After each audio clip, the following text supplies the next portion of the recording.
Very good.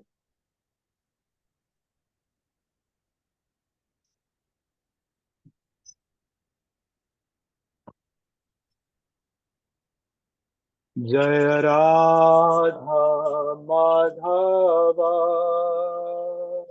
Kunja Bihari Jaya Radha Madhava Kunja Bihari Jaya Gopi Janavallabha Girivaradhari Jai Gopi Janavallabha Girivaradhari Jashodanandana Vraja Janadandana Jashodanandana Vraja Janadandana Jashodanandana Vraja Janadandana Jamunatiravanatari Jai Jai Radha Madhava Kunja Bihari Jai Jai Radha Madhava Kunja Bihari Jai Jai Radha Madhava Kunja Bihari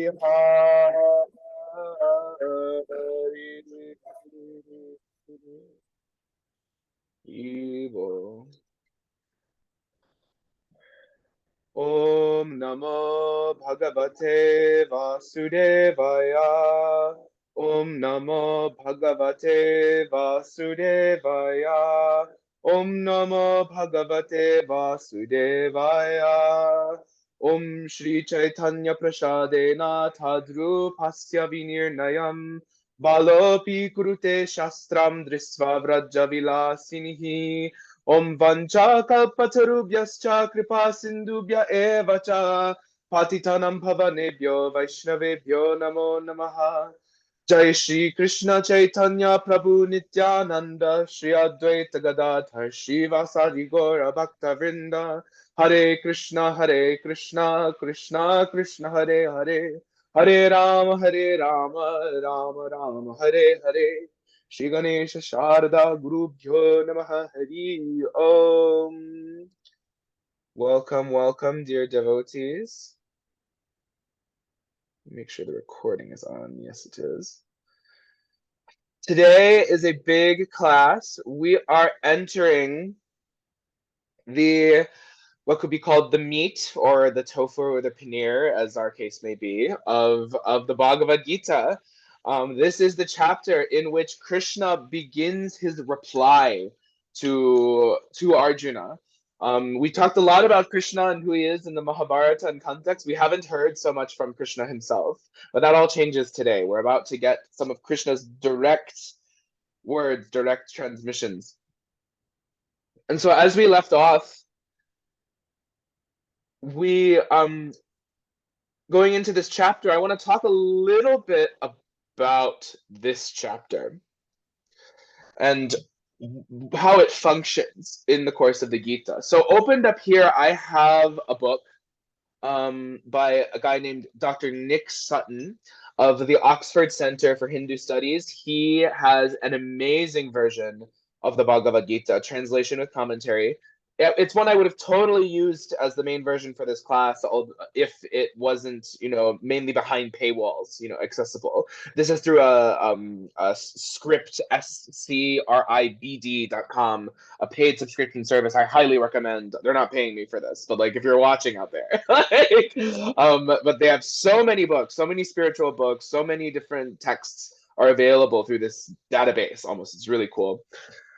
But he takes heavily from both non-dualist and Vaishnava commentaries on the Gita, and he includes this translation of a text called Gita Samgraha by Sri Yamunacharya. Yamunacharya was a senior contemporary of Ramanuja. Some people believe he was actually the guru of Sri Ramanuja, the great Sri Vaishnava Acharya, one of the key figures in what we call the Bhakti movement, coming out of the first couple centuries CE, where Bhakti as a path and Bhakti theology really, really took center stage in the discourse of what we call Hinduism.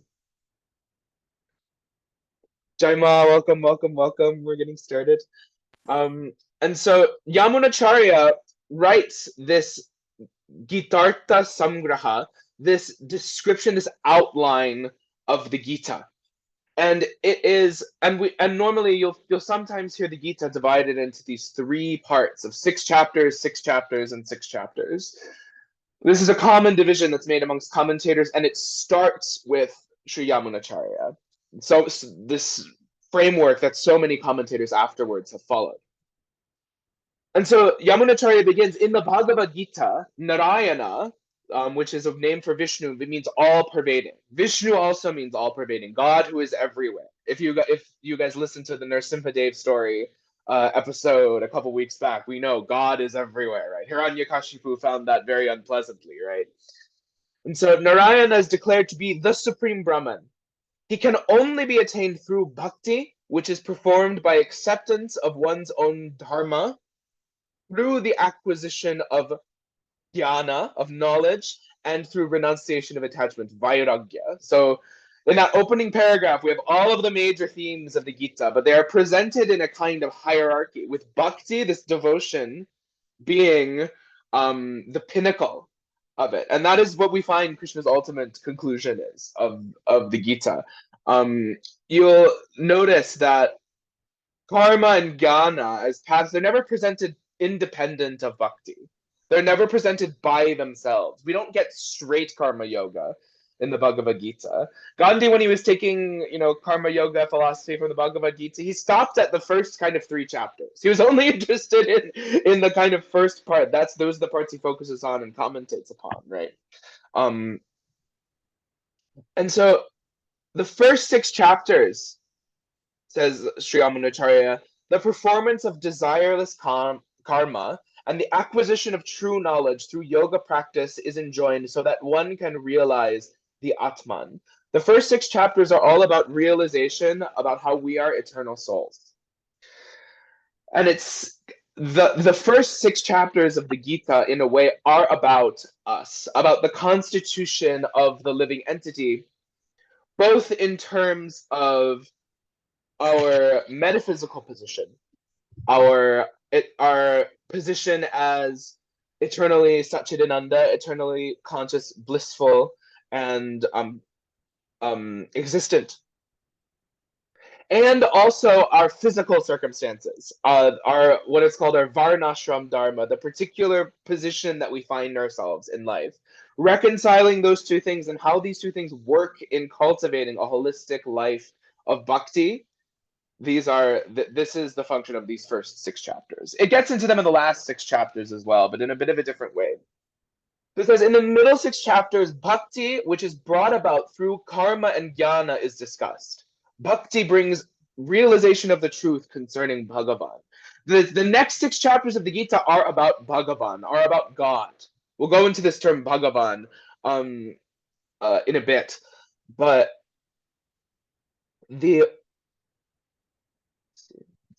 so this is where we find these chapters like the universal form chapters. Krishna, I am the taste of water. I am the burning power in fire. Krishna makes these kind of statements, teaching us to walk in the world seeing God everywhere. And in response to this revelation, of the ultimate Brahman, the final 6 chapters cast further elucidation on what has gone before. Here, matter, pradhana, and the soul, purusha, are explained, as well as ishvara, which is a term for God. In addition, the disciplines relating to work, knowledge, and devotion are further discussed in those supplementing what has gone before. So, in a way, if the first 6 chapters and the second 6 chapters are about us and about God, the final 6 chapters are about how we can attain to what the Christians call theosis, with a kind of divine union or divinization, a realization of our true divine nature. This is where we get a lot of the Gita's chapters on sadhana are from these last 6 chapters on the ins and outs of spiritual practice and the qualities that one should cultivate in as a spiritual practitioner. And we see in verse number 4, we find a recap almost of what we discussed in chapter 1. This treatise was spoken for Arjuna's sake, when he was overwhelmed by misplaced love and compassion, and when he was perplexed about dharma and adharma, and took shelter of Sri Krishna. So the first chapter, we've seen this. Arjuna is bewildered as to what to do. He sees his family on the battlefield, and he isn't willing to go through with it. You'll see in this chapter, he does something kind of funny, which I think we do with God a lot. He says, Krishna, I am a soul surrendered unto you. I am surrendered unto you. You are my guru. I will do what you say, but I won't fight. Right? But I won't fight. I'll do anything for love, but I won't do that. Right? And the one thing that Krishna is asking for me to do, this is the thing I will not do. And so this entire Gita is kind of untying this knot that has grown of distrust in Arjuna's heart, which is making him feel this compassion. And we've already seen at the end of the first chapter when Prabhupada says that Arjuna was feeling compassion not because he was a coward, but because he's a devotee and he has a compassionate nature. But this compassion is misplaced because these people will not do the same thing for him. These people are bent on his destruction and the destruction of his line and the destruction of his family. So Krishna, in a way, is trying to ask him to step up and actually see the situation for what it is. And we'll get a little bit of that more as we talk about the second half of this chapter. But I want to focus on this 5th verse, which is the passages we were talking about today. In the second chapter, Samkhya and yoga are described. Samkhya describes the transcendent self, while yoga refers to desireless action. These lead to unwavering knowledge and are taught to remove Arjuna's delusion. And so this chapter is elucidating 2 kinds of yoga, 2 methods, Samkhya and yoga. And Samkhya and yoga actually go together. If Nish has talked about Samkhya some in his other classes, well, there are these 6 schools of Hindu philosophy, these darshanas. Darshana literally means seeing, like when you're taking darshan at a temple. That's called darshan. Darshan also, in this case, more philosophically, it means point of view, a way of seeing. So each of these 6 schools of philosophy provides a different way of looking at this reality based on these scriptures we know as the Veda. So we have, and they each go together. So we have the one we're most familiar with is Vedanta. We're all supposedly Vedantists, right? Some of us are tantrics, but most of us are Vedantists. And this is a school of exegesis, a school of scriptural interpretation based on the Veda, both the text that we know in the Veda and as well as texts like the Bhagavad Gita, texts like the Vedanta Sutras, these other supplementary texts that either are Purva Mimamsa or Karma Kanda, the first half of the Veda, dealing with the rituals, the sacrifices meant to get wealth and progeny and all of these material things of this world, how the world functions in the Vedic society, or Uttara Mimamsa, the completion of the Mimamsa, the exegesis of the Veda, the Upanishads, the Gita, which describe Brahman, which describe the way to self-realization. And so these 2 schools play off of each other. They're both the same in one way. They're both exegesis of the Vedas from 2 different perspectives. This is true in a way with the school known as Samkhya and the school known as yoga. And so they're often taken as kind of one and the same. And Samkhya is considered the philosophical branch of this school. And then the yoga is considered the practical praxis aspect of this school. Like if we think about yoga texts, right? Patanjali starts the Yoga Sutras, and now let's learn about yoga. That and now, the same and now that begins the Vedanta Sutra, and also the Bhakti Sutra of Narada, which Nish is covering in the Friday classes. It implies that something has been presented before. What is the thing that has been presented before the Patanjali's introductions of the Yoga Sutras? It's this philosophy of Samkhya. And what is Samkhya? We're not doing Hanuman Chalisa today, unfortunately. We'll do it soon. Just looking up, Samkhya is an analytic philosophy. It falls directly under this category of jnana yoga, this yoga of discriminating between what could be called the real and the unreal. This is a good picture. And so in Samkhya, which is a very influential school that influenced a lot of Hindu ideas, we have a primary dualism that occurs in the structure of the universe between Purusha and Prakriti. Purusha is pure consciousness, pure spirit. And Prakriti is the modification of pure consciousness and spirit, which creates phenomenal reality, which creates the material world, the stuff that we see in and around us. That is all underlined by this unchanging Purusha, this unchanging consciousness. And so when the movements of Prakriti, which follows out into this, like if you can see here, the tamas, rajas, and sattva, the three gunas, right? This concept that is incredibly important to the philosophy of the Bhagavad Gita originates in these Samkhya texts, originally given by a sage named Kapila, who is described in the Bhagavatam as well. And so you can see, for those of you who have been around for a little bit, you see some parallels, right? You see kind of a Shiva Shakti thing going on, although it's not exactly that. You see the Mahat Tattva and the three gunas, and we are enwrapped in the three gunas. And when and so through the process of this philosophical inquiry and the meditation practices in yoga, like Patanjali says, yogas chitta vritti nirodha. Yoga is the stilling of the waves of the mind. When we get past the incessant motion and activity of Prakriti, we come into contact with this pure, formless consciousness of Purusha. We're still not to where the Gita is. We're still not to the point where we have like a personal God, Krishna, who is non-different from this Purusha. But this philosophy is the basis for what Krishna is talking about, and a lot of the terms that he uses in this chapter are from this school of philosophy that's so focused on differentiating the spiritual and the material. This is one of the primary frameworks that Krishna sets out. It's the first one he sets out. This is the first thing that he gives Arjuna in his distress.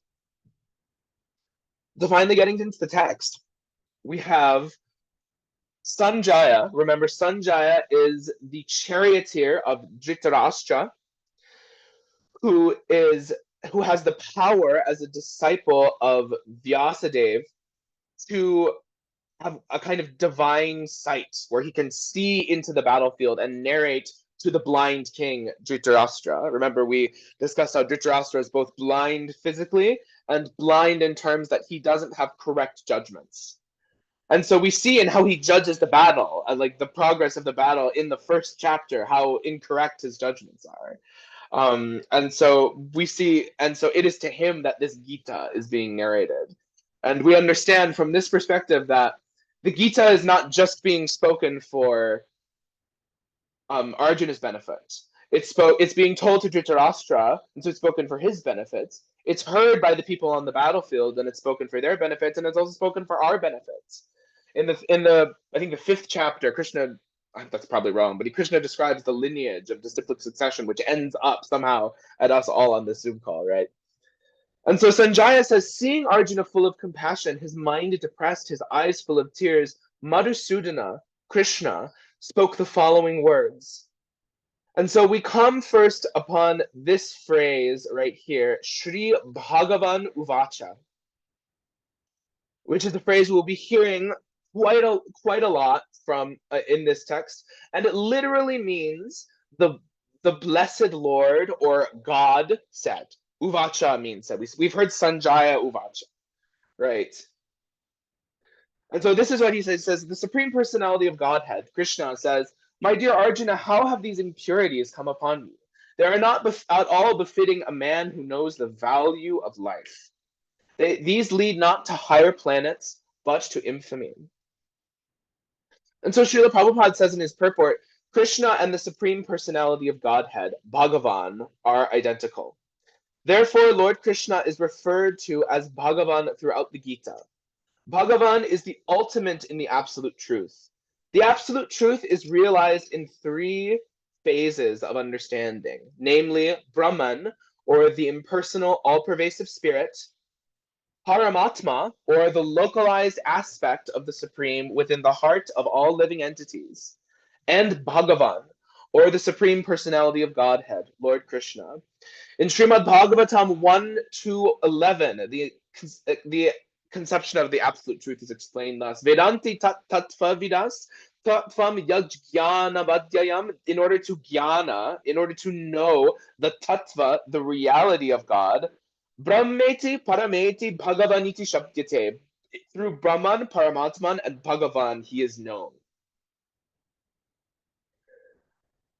And so the Bhagavatam delineates these three levels of realization of God. And Sri Ramakrishna says directly this, quoting this verse from the Bhagavatam, that what the Jnanis call the impersonal Brahman, the yogis call Paramatman, this is also Bhagavan, the personal God of the Bhaktas. Is Ma, is Krishna, is Rama, is Shiva, etc. And so he says these three divine aspects can be explained by the example of the sun, which has three different aspects, namely the sunshine, the sun's surface, and the sun planet itself. One who studies the sunshine only is the preliminary student. One who understands the sun's surface is further advanced, and one who can enter into the sun planet is the highest. This is a bit of a mythological conception. There's this idea of the yogis, they meditate, their soul goes through the sun, right, out to the Brahman effulgence. This is why we have this mantra, Om Bhur Bhuvasvaha Tat Savitur. These are all worlds that are being described further and further out into the universe until you break through the matrix. And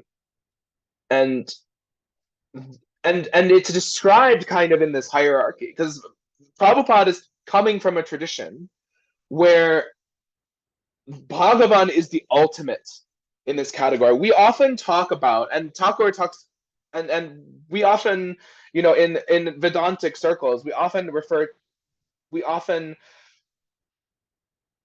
to this hierarchy, but in an inverted way, in an opposite way. Like we're saying, oh, we start worshiping the personal God, we start worshiping a deity on an altar with a picture, and then we come to realize this deity is embodied in ourselves, and then we come to realize that we are that deity is in everything, and we are in everything, and there is no difference. Nirvishesha, Brahmavadya Nirvishesh, this kind of teaching of total oneness, total absolute uniformity. But from a Vaishnava perspective, this is inverted, right? And Sri Ramakrishna talks about it in both ways. He at once says that in one passage, he says that Brahman is like water. When you look at water from far away, the ocean looks blue. But when you come up and grasp the ocean, there's no color at all. But he also says that the more you know about God, the less you know about God's splendor, the less you know about the creation and the big everything, and the more you are focused on Divine Mother Kali sitting in front of you, of Lord Jesus, the teacher, or Lord Jesus on the cross, of little Krishna pottering around the floor, going and peeing in the corner and stealing the butter and feeding it to the monkeys and doing all of these wonderful things, inconceivable things, right? So Prabhupada, and so the Swami Sarvapriyananda in a recent lecture at the Ramakrishna Mission says There's a ladder, it's like a ladder coming up from the personal God to the self to the impersonal God, but this ladder can also be inverted. And so we're getting one angle of this ladder that Sri Ramakrishna has given us the freedom to kind of climb up and down as we have realization. And so what does Bhagavan mean? What is this word that we are using to refer to as the Supreme? The Sanskrit word Bhagavan is explained by the great authority Parshara Muni, father of Vyasadeva, the author of the text. The Supreme Personality who possesses all riches, all strength, all fame, all beauty, all power, all learning, and all renunciation. Because no one can claim that he possesses all riches, all strength, etc. entirely. Only Krishna can claim this because he is the Supreme Personality of Godhead. And we get into some statements where he says not even Shiva, not even Narayana, but we have a different understanding than this. But the point is that Krishna represents the sum total of all auspicious qualities. Another word for Bhagavan is Ishvara. This is the word that Sri Ramakrishna uses primarily. Ishvara means controller, specifically a person the entity that creates, preserves, and destroys the world. And we ourselves are little Ishvaras. We have control over our little sphere, our home, these things we think are ours, right? We're given that control in the material world. And similarly, we have opulence. We have a little bit of fame. We have people who know us. We have people who come to our Zoom calls on the internet, right? We have beauty. I see many beautiful faces here. So many shining, wonderful, beautiful faces here. We're strength. We can go to the gym, but we can't lift up an entire hill with our pinky like Krishna can. Krishna possesses all of these qualities in infinite proportion, including detachment. Krishna has nothing to do with the reactions of the material world. That's another verse that Krishna says, I'm not directly involved in anyone's karma. Right? And so the person that embodies all of these qualities is called Bhagavan. And we use Bhagavan in a more casual way. Sometimes we say like, oh, Bhagavan Ramana Maharishi. We don't necessarily believe Ramana Maharishi is God, but we say like he's a great personality, a personality with great qualities who should be honored. Right? That this is what Bhagavan means. The person to whom honor and praise is due. And it's not just Bhagavan, Shri Bhagavan. What does the Shri mean? Shri, we know this, like Shri Ravi Shankar, Shri Ramakrishna, right? Shri means auspiciousness. And Shri is also a name for Lakshmi.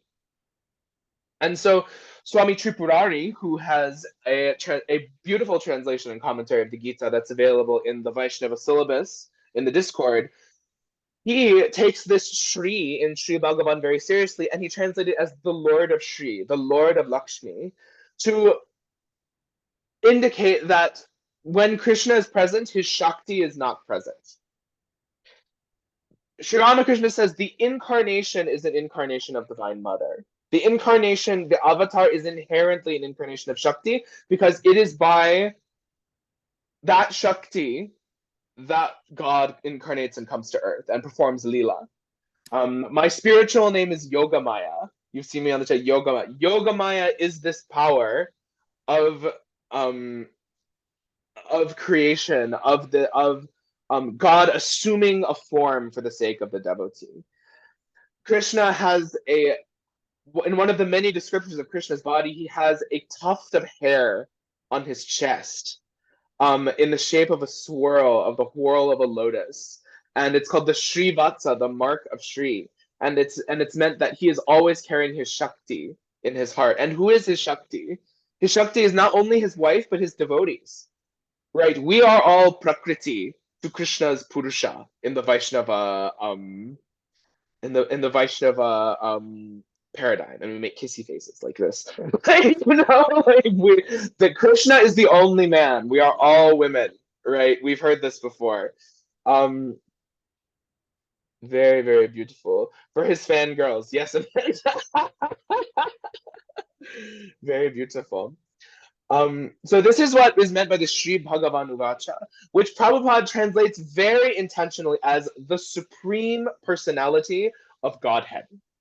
We'll unpack this term more as this goes along, but this is meant by, this is a claim that Prabhupada is making, that of all of the incarnations of Lord Vishnu, Krishna is topmost. Krishna possesses the most, these six qualities to the utmost degree, according to him, and according to the Gaudiya Vaishnava tradition. There are many incarnations of God that are considered partial incarnations. Like Kapila Dev, the founder of Samkhya, is a partial incarnation.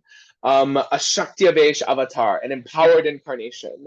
Vaishnavas consider Jesus Christ to be a Shakti avatar, a powerful human personality who's been given a special mission by God. And then there are Purna avatars. Purna means full. Like Purnima is a full moon. And so several avatars are considered to be full embodiments of God and divinity. Rama is one. Narsimha, the lion incarnation whose appearance was a couple weeks back, was one. We consider Sri Ramakrishna to be one in our tradition. And Krishna is as Nish would say, the avatar par excellence, the topmost avatar in the Gaudiya Vaishnava system. And so this is what is meant by supreme.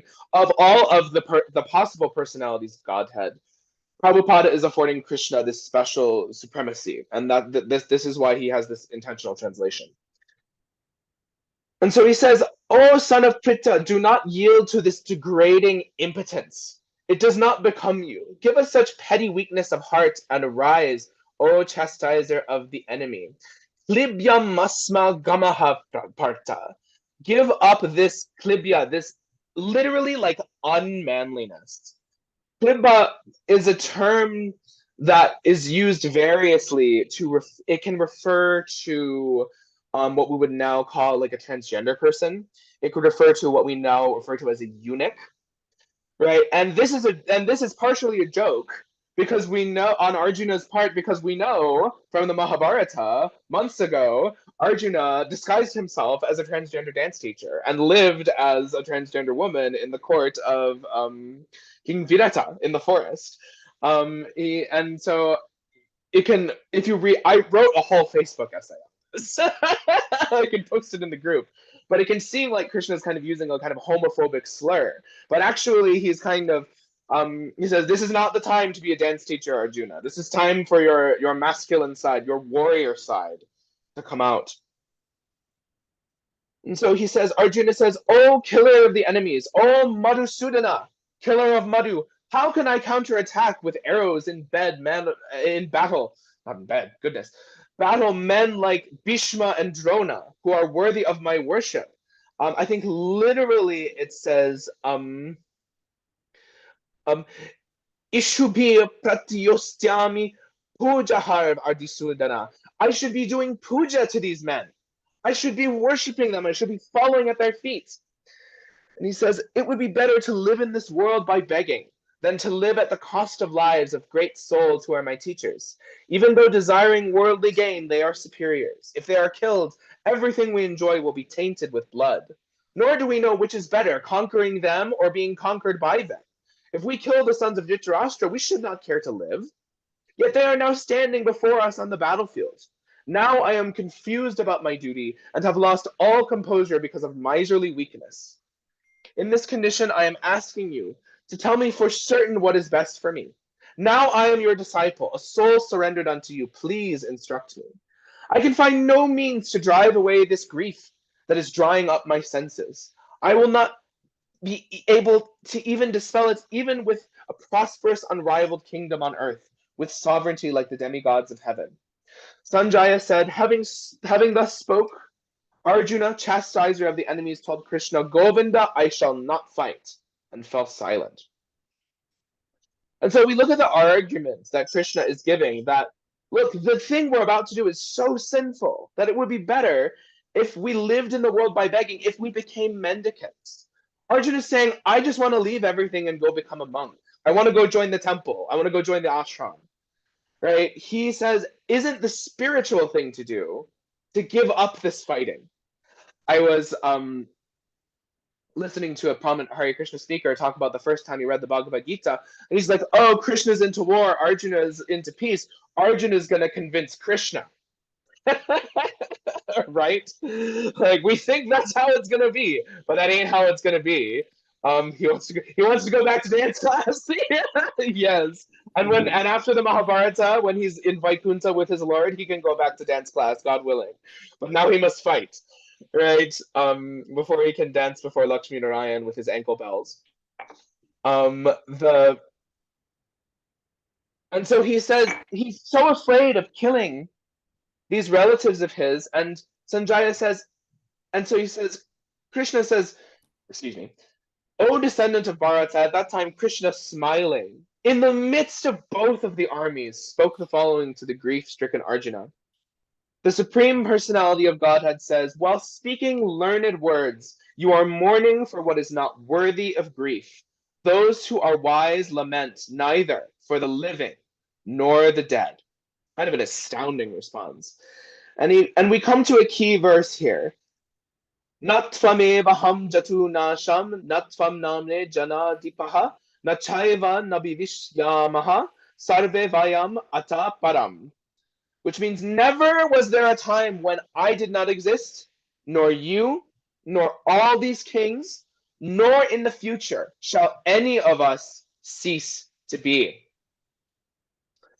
And so Prabhupada points out that this is a quote from the Katha Upanishad, or a paraphrase from the Katha Upanishad, which is quoted heavily in this chapter.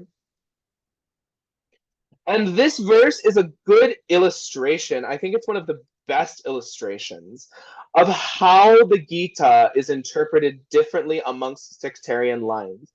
So I just want to delve a little bit into some commentary, some traditional commentary on this text.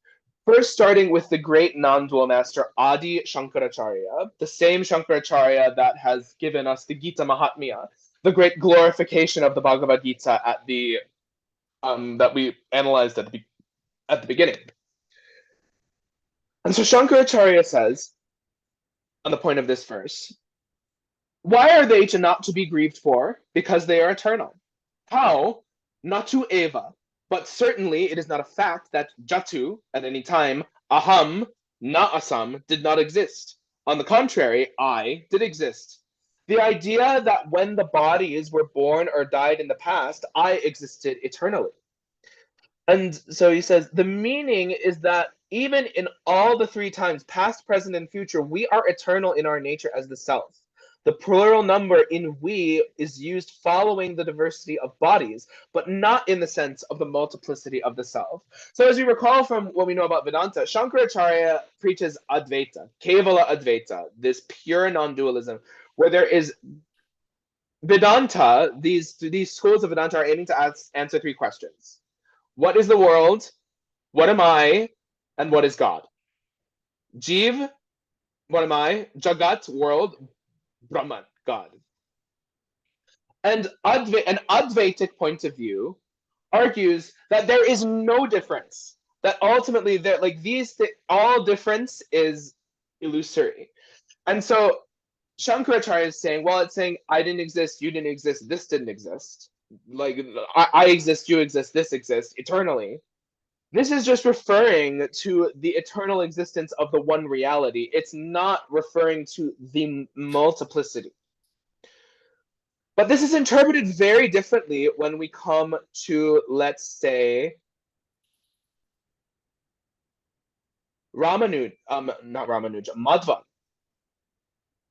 Madhva is here, he interprets this in a completely opposite way.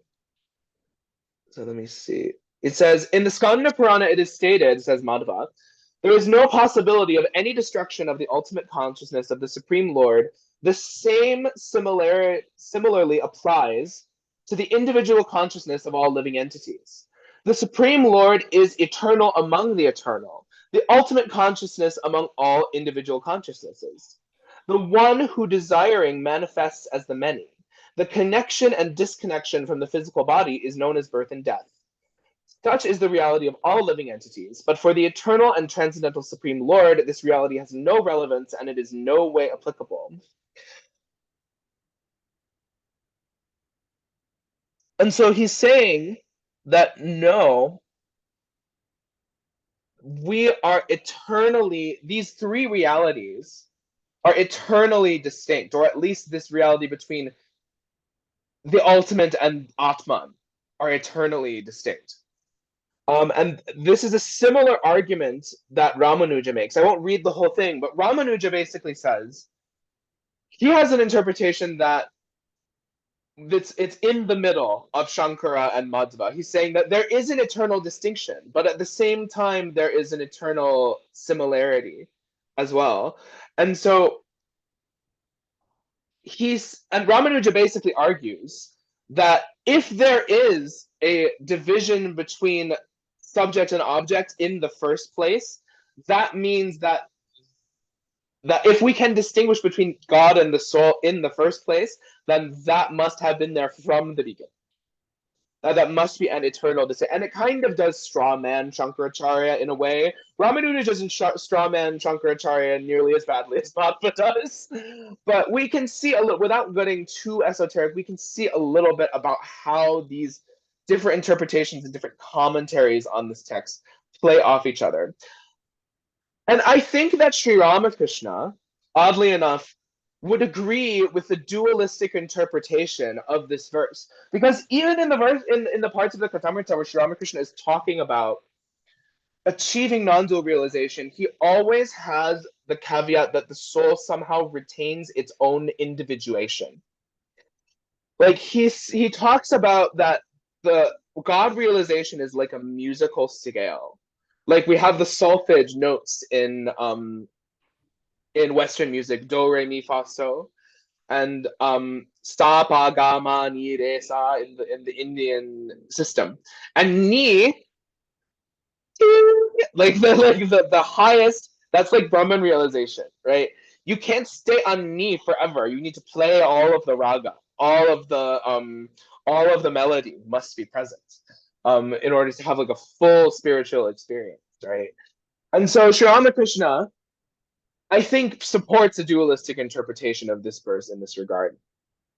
And so he says, as the embodied soul continuously passes in this body from boyhood to youth to old age, the soul similarly passes into another body at death. A sober person is not bewildered by such a change. I love this verse. I think when we talk about reincarnation in the scriptures, we talk about a lot of different things. We sometimes, we don't grow up in a paradigm where reincarnation exists. It's not something that's immediately provable, right? But we experience samsara, I believe, on a micro level, on a minute by minute basis. At least in my case, I don't know about you. You're probably all enlightened beings, but I don't know. I don't know about you. But it looks like Sarvam do come to me, baby. But like even like ourselves, right? After 6 years, we're a completely different person. We're a completely different body, right? We experience this on a micro level all the time, every day. And so a sober person, says Prabhupada, is not bewildered by this. O son of Kunti, the non-permanent appearance of happiness and distress and their disappearance in due course are like the appearance and disappearance of winter and summer seasons. They arise from sense perception, O Shayan of Bharata, and one must learn to tolerate them without being disturbed. This is a perplexing thing. It can be a perplexing thing to tolerate happiness as well as tolerating distress. It's almost said in the Catholic Church, there's a saying where it's almost like it's almost better spiritually in a state to be in trouble, because when you're in trouble, you don't forget God. You're like, oh God, please relieve me from this trouble. In happiness, you're like, it's okay, I don't have to pray. Why should I pray? Things are going good. I've got the job, I've got the family, I've got the house, everything's working out. I don't need Krishna. I don't need to chant my japa. I'll just do whatever, But it's like the winter and summer seasons, and when we learn to be equanimous, when we learn that discrimination, that samkhya, this language is all samkhya language. that he's talking about is the this dukkha, yeah, pain, and the anitya. It's like we have Nityananda, who is eternally. Nitya means eternal. Anitya is described as this eternal world without nitya, without eternality.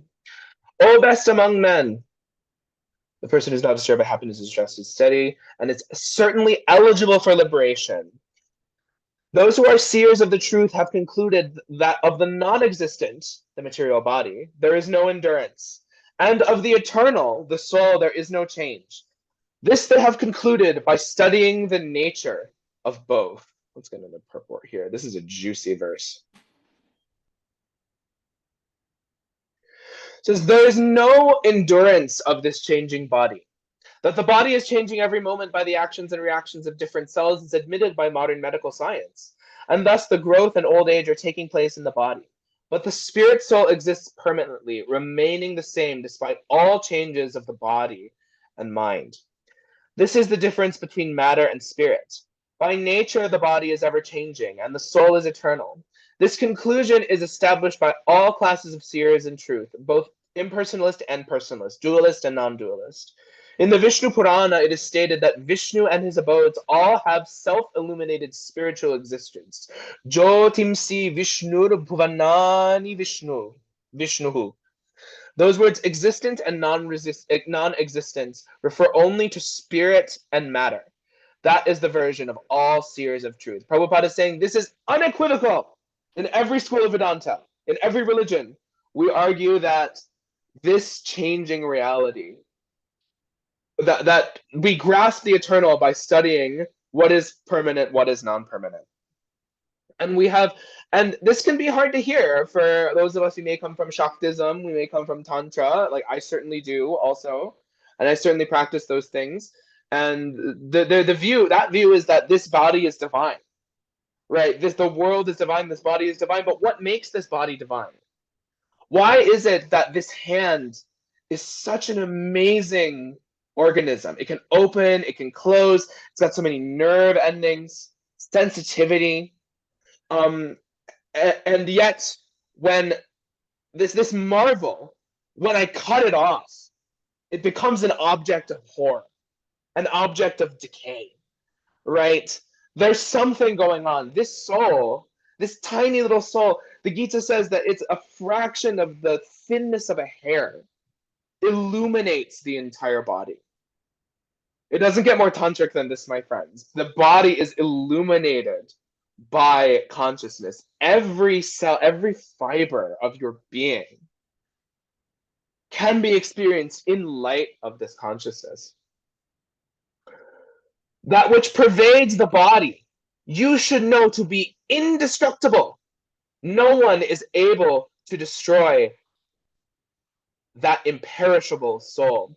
And Prabhupada here quotes from the Shvetashvatara Upanishad, one of my favorite Upanishads, one of the more theistic Upanishads, along with the Isha Upanishad also is very theistic. But it says, Balagra Shata Bhagasya Shatadha Kapilitasya Cha Bhago Jivaha Sivigyeya Sachanyatyaya Kalpate. When the upper point of a hair is divided into 100 parts, and again, each of the smaller parts is further divided into 100 parts. Each such a part is the measurement of the dimension of the spirit soul. There are innumerable, and this is very common, that this example is given. The soul, and it says the Mundaka Upanishad, the soul in atomic size. The soul is atomic in size and can be perceived by perfect intelligence. The atomic soul is floating in the 5 kinds of air: prana, apana, vinaya, samana, udana. And you may have seen this if you've ever been to a puja, right? The puja, or if you do puja at home, there's a where the puja offers Om Pranaya Swaha, Om Apanaya Swaha, Om Vyanaya Swaha. When the offering all of these elements, these bodily elements, into the fire of the sadhana, so that they may be purified, so that this pure Atman can shine forth. And it's situated in the heart, and it spreads its influence all over the body of the embodied living entities. When the soul is purified from the contamination of these five kinds of material air, when this kind of subtle body is cleared away, its spiritual influence is exhibited. And this is the purpose of Hatha Yoga. This is the purpose of the Patanjalian yoga system, is to unlock this divine potential, this divine reality within ourselves. And so he says, the material body of the indestructible, immeasurable, and eternal living entity is sure to come to an end. Therefore fight, O descendant of Bharata. Neither he who thinks the living entity is the slayer, nor he who thinks it is slain is in knowledge, for the self slays not, nor is slain. For the soul there is neither birth nor death at any time. He has not come into being, does not come into being, will not come into being. He is unborn, eternal, ever-existing, and primeval. He is not slain when the body is slain. Again, strong dualistic language in this translation particularly, but I think also grammatically in the text also. You can see here, bhutva, like na ayam bhutva, not having come into being. The soul is not created. In the Abrahamic traditions, we believe in God as the creator, that God creates ex nihilo. In the Indic traditions, there is no such conception. The eternal existence of God and the soul is just a given, and I think this is something is very hard for kind of Westerners, especially coming to Vaishnavism, can accept, because Prabhupada sometimes uses this kind of fall and redemption language. Like, oh, we were with Krishna, but we fell from Krishna, but we're naturally with Krishna. But in reality, this is a concession made to dialogue with people of Abrahamic faiths. In reality, the soul is completely uncreated, which can throw a lot of Westerners coming to this for a loop. And he says, as a person puts on new garments, giving up the old ones, the soul similarly accepts new material bodies, giving up the old and useless ones, like taking off an old shoe, says Ram Dass so beautifully in his book. The soul cannot be cut to pieces by any weapon. I might read this in Sanskrit. Nainam chindanti shastrani, nainam dahati pavakaha, na chainam kledyantapo, na shoshyati marutaha. The soul can never be cut by any weapon, nor burned by fire, nor moistened by water, nor withered by wind. It is totally beyond these reactions of material nature. And this also is a very important verse in establishing a theistic conclusion from the verses of Bhagavad Gita, because it says the soul cannot be cut, right? Isn't the kind of straw man, kind of neo-Advaitic solution that Brahman is just cut up into all these little pieces, right? This is not the case, right? And that's not what Shankaracharya says. Shankaracharya interprets this in a very different way, because of course there is no difference in his logic. Right, but this verse is set to point out that we are parts of God eternally, and that God has made us to be parts. And whether that part is merged in his effulgence, or merged into his body, or interacting him in relationship, we still exist in that divine plurality that can manifest all of these different kinds of religious experiences. This dualism between God and the soul, I argue, is the basis for all of our religious experiences, even our non-dual ones. Because how can we have an experience if there's nothing to experience? Right? This is the nature of Brahman, the playful nature of Brahman, to eternally divide itself, because she is eternally sportive. She is eternally playful. Adya Shakti Leela Moyi, says Thakur. Mother Adya Shakti is always playing. Even in the non-dual realm, she is playing. And so the individual soul is unbreakable, insoluble, cannot be burned nor dried. He is present everywhere, unchangeable, immovable, and eternally the same. It is said that the soul is individual. He's really hammering it home, Krishna is. Avyakto avyakto yam achintyo yam avikaryo yam uchate. Right? All of these just again and again kind of rattling off like this is the basis of, is this not the basis of Vedanta? The lesson one of Vedanta is you are not this body, you are the eternal spirit soul. And one who has taken birth is sure to die, and after death one is sure to take birth again. Therefore, in the unavoidable discharge of your duty, you should not lament. All created beings are unmanifest in the beginning, manifest in their interim state, and unmanifest again when annihilated. So what need is there for lamentation? And so in this regard, this is one of the things that I struggled with personally when first coming to the Gita the first time, is you should not lament. And it didn't become clear to me until I read these teachings of Sri Ramakrishna exactly what that means. Because I was like, hold on, are we just supposed to be robots? Are we just supposed to, like, if someone dies, if grandma dies, if our beloved pet dog we have to put down, who wouldn't weep at your, like, I have a dog. He's amazing.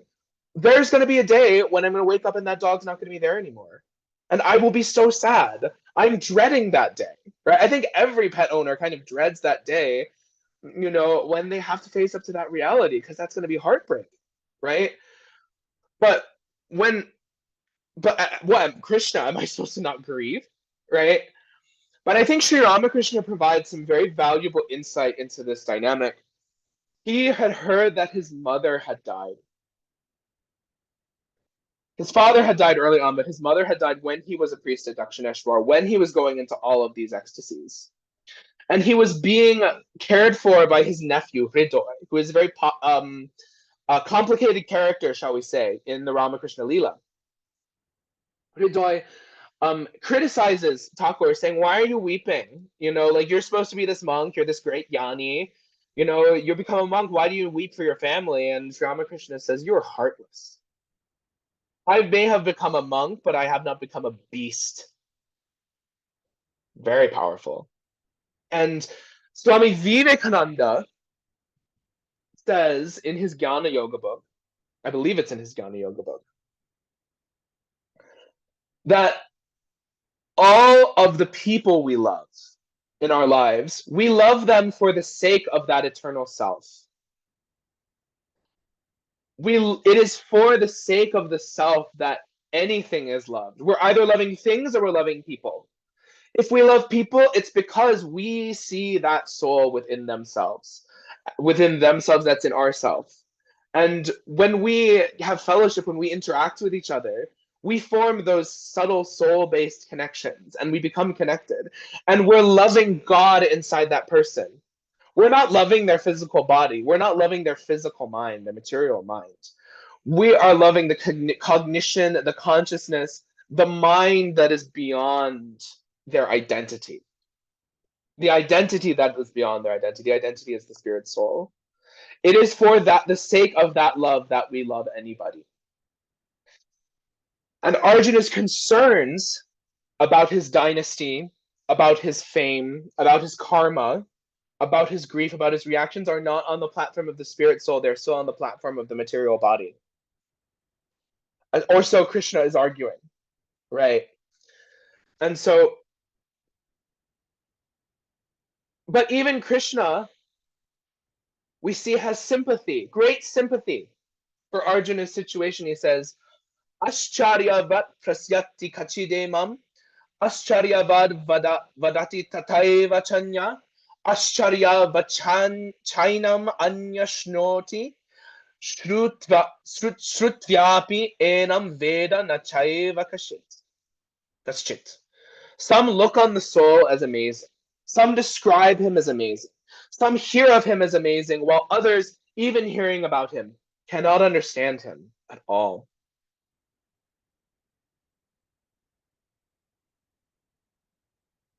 So Prabhupada says some people who are inclined to hear about the soul may be attending lectures in good association, but sometimes, owing to ignorance, they are misguided by acceptance of the supersoul and the atomic soul as one without distinction or magnitude. It is difficult to find a man who perfectly understands the position of the super soul, the atomic soul, and their respective functions and relationships and all other major and minor details. And it is still more difficult to find a man who have actually derived the full benefit of the knowledge of the soul. So we get these internet chat room Brahmaganis. You may have met some of them on the internet, right? Of people who are like, oh, I'm God. We're all God. It's all good, you know? Like, we're all God. I don't have to worry about any responsibilities. I don't have to worry about, I'm just gonna, smoke this DMT. I shouldn't get to the caricature. But it's like, but you meet, this is a conception of when the Eastern concept of, oh, you're not this body, you are the eternal spirit soul, with this Western individualistic egotism, you create a recipe for disaster. I call it chakra chad. Yes, yes, the chakra chads of the spiritual world. Perfect Ananta, and so this soul. What is the soul, and what is God within us? This is very difficult to understand. And so Krishna, concluding, says, O descendants of Bharata, he who dwells in the body can never be slain. He who is the actual soul can never be slain. Therefore, you need not grieve for any living being. So strong teachings from Lord Krishna on the eternality of the soul. And so this kind of concludes Krishna's first part of his great sermon, the Bhagavad Gita, clearly elucidating this reality of God and the soul, and of the eternality of the self and the perishability of the non-self. And so the question remains, now we've gotten Samkhya out of the way, the question remains, I'm still in this body. It's all good that that I am, conscious of the fact that I am eternal, conscious, and bliss. But what am I supposed to do? How am I supposed to realize that? I don't have a realize. I think these things when I come out of shavasana in a blissed out yoga class, but then I go stub my toe, or someone cuts me off in traffic, or they're out of the vegan option at Qdoba. All of these things. And so in the second half of the chapter, Krishna elucidates what he calls yoga. And by yoga, we don't mean the yoga associated with Samkhya, the meditation on this eternal self. We show what Swami Vivekananda would call karma yoga, would call yoga of action, how to live in this world while practicing this remembrance of the fact that one is ultimate consciousness at one's heart. And so we conclude our lecture portion for today. I thank you all for your time and attention. Thank you, dear devotees. We will pick up next week with the second half of this exciting second chapter of Bhagavad Gita. Once again, I bow Om Vanchakalpatarubhyascha Kripa Sindhubhya Eva Cha Patitanam Pavanebhyo Vaishnavebhyo Namo Namaha. All glories to the assembled devotees, all glories to Sri Guru, Sri Gauranga, all glories to Sri Ramakrishna, all glories to Srila Prabhupada. Hare Krishna.